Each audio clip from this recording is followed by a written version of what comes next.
As a kid, I always grew up hearing scary stories. I always laughed them off because my family did the same. After all, they were fake, right? However, one story caused me to become a believer.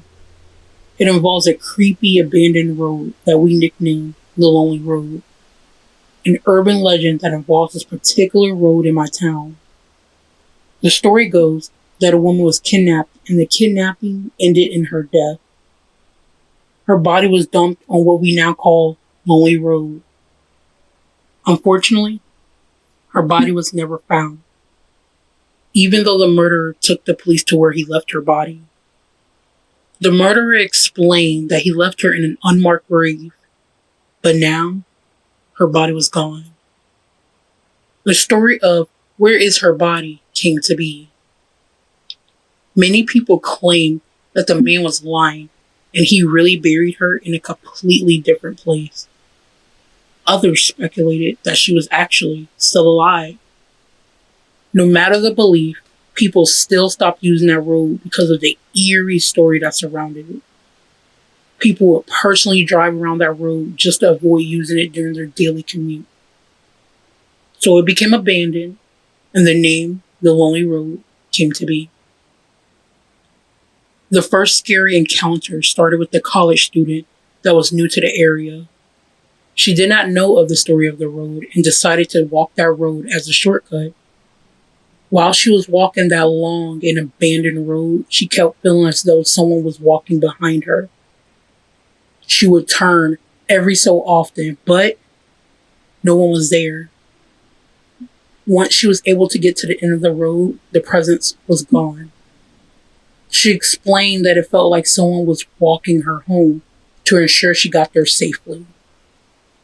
The story took off, and many women who began to walk that road experienced the same thing, like someone was walking them to safety. But men, they had a different story to tell. When they walked that same road, they were often greeted with terror. The fear of the road caused many of the men to become shaken, and they specifically avoided that road. That's when my curiosity for the road peaked. Was it really haunted like they said? Or was it a made-up story to keep a small town interesting? I decided to take the challenge and walk this creepy road. I was a woman, so why not give it a try? Since I didn't believe in ghosts, the story didn't scare me as it did others in my town. So one night, I decided to walk the road. It was cold and windy. That was the first strange occurrence because before entering the road, it was over 90 degrees. It was about 2 miles and I figured I'd walk for 10 minutes and then turn around. Even though I wasn't a believer of ghosts, this was still the location of an active crime scene, and being alone could be dangerous. The road was eerie due to the darkness. It didn't help that it was a little too quiet.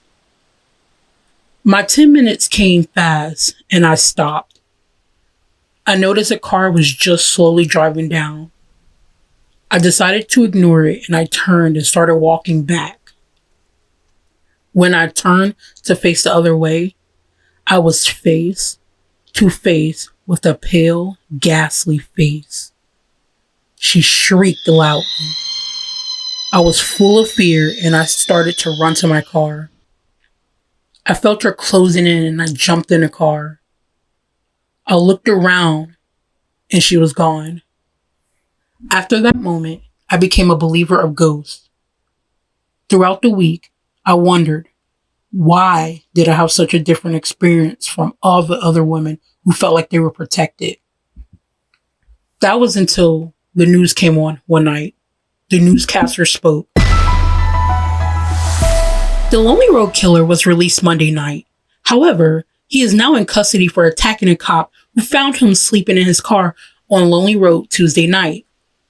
While in custody, the Lonely Road Killer admitted that he was looking for a new victim. He was aware of women walking the road at night and thought he could find an easy target to add to the tragedy that is called the Lonely Road. That's when I felt my body nearly collapse. I was there Tuesday night. The car I saw was his. The spirit of the lonely road was not trying to scare me, but needed me to leave the area or I would have become the next story of the lonely road.